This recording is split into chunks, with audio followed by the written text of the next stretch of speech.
Released in 2017 to commemorate the 500th anniversary of Luther's nailing his 95 Theses to the church door of Wittenberg, Forged from Reformation is a dangerous book.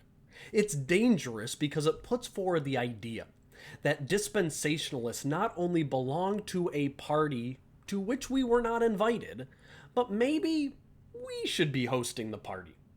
Reformed and Lutheran Christians lay claim to Luther, Calvin, and the legacy of the Reformation with an iron grasp.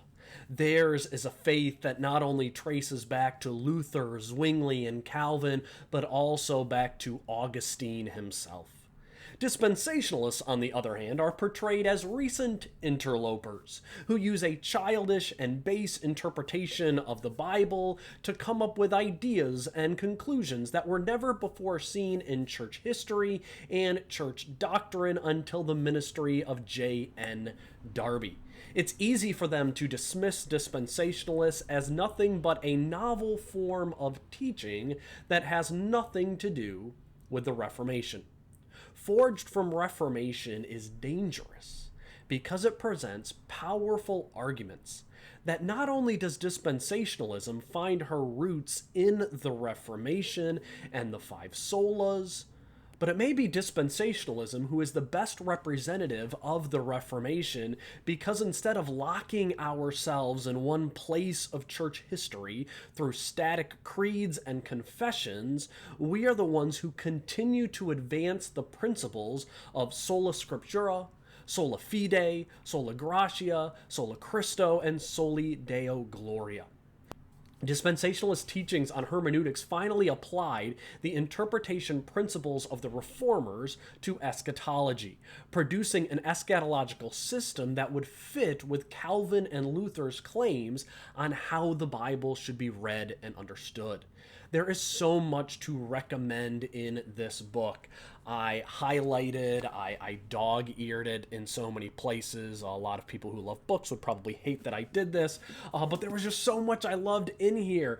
Each of the authors did a wonderful job connecting the tenets of dispensationalism to the Reformation and showed how the Reformed and Lutheran Church ceased reforming when they should have continued to push forward in their understanding of the Bible. I appreciated the emphasis on the importance of dispensationalism on working to end the Jewish-Christian hostilities in the church. By interpreting Israel as Israel and the church as the church, it presents the church with a humble perspective that would have prevented so much of the suffering that came upon the Jews as a result of Rome and Luther's replacement theology. I agree with the authors that Darby should be seen as one of the reformers for his own contributions to the church in spite of his late arrival to the scene of the Reformation a couple hundred years after Luther.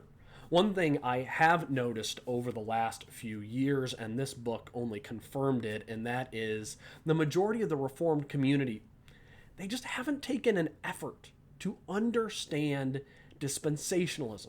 And this has led to a lot of straw manning, a lot of false views that are put out about dispensationalists, about what we actually teach. And maybe if they would join us in reading Forged from Reformation, they could understand what it is that dispensationalism teaches. The Reformed community should know. We dispensationalists do not believe in setting end-time dates. We do not hold to multiple views of salvation. We do allow for figures of speech and a legitimate use of types. This quote by Berkhoff in his Systematic Theology highlights how little is understood about dispensationalism from those who are outside of our ranks. This is what he wrote about dispensationalism in his very well-read Systematic Theology. One is lost in a bewildering maze of covenants and dispensations. Bewildering maze of covenants and dispensations? There's only 7 dispensations, and for a lot of church history, they use the word dispensation to talk about multiple dispensations that are held by dispensationalists today. And I just said that word way too many times. And then to add a bewildering amount of covenants? We just simply have the covenants that are mentioned in the Bible, the Abrahamic, the Mosaic, the Davidic, the new covenants. It's actually the Reformed community who added an additional covenant to the list, one that's not mentioned in the Bible, and that is the covenant of works.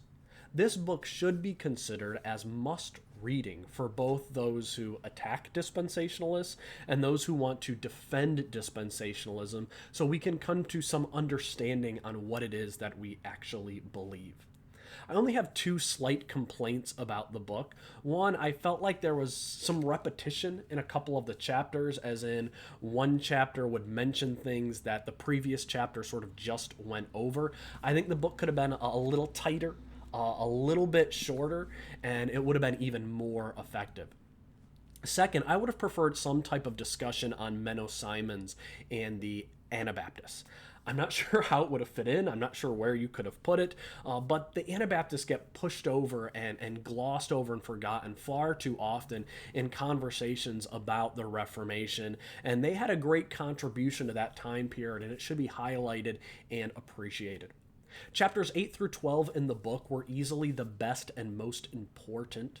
It's about why dispensationalism is important, and it's not because of the conclusions that are reached by dispensationalism, but it's important because of the process we use to get there. It is only dispensationalism that consistently seeks the author's meaning and what that meaning would have communicated to the original audience who was reading it, instead of placing a pre-established meaning on the text in order to align scripture with church doctrine. Amillennialism is not built upon an honest understanding of what Isaiah, Jeremiah, and Ezekiel predicted with regards to the restoration of Israel to her land. The church would never be allowed to be called the new Israel if people saw that in every instance of the use of the word Israel, outside of possibly Galatians 6:16, but every other verse of the more than 2,000 uses of Israel in the Bible, Israel in context is always the physical descendants of Abraham. And that makes me say Galatians 6:16 is probably just talking about ethnic Jews as well. I recommend Forged from Reformation. But I gotta warn you, this is a dangerous book because it provides piles and piles of arguments, proofs, logic, and historical reflections to show that dispensationalism advanced the Reformation. Advanced it more so than the groups that hold the names of the reformers today. And I know that any Calvinists or Lutherans who watch this are going to be insulted. You're going to feel attacked when we speak of dispensationalism as nothing more than the next generation of the Reformation. But I encourage you to dive into this book. See if our claims are legitimate and if we really connect the dots where we believe that we have. Every serious dispensationalist, everyone who wishes to defend dispensational teaching, you gotta have this book on your shelf.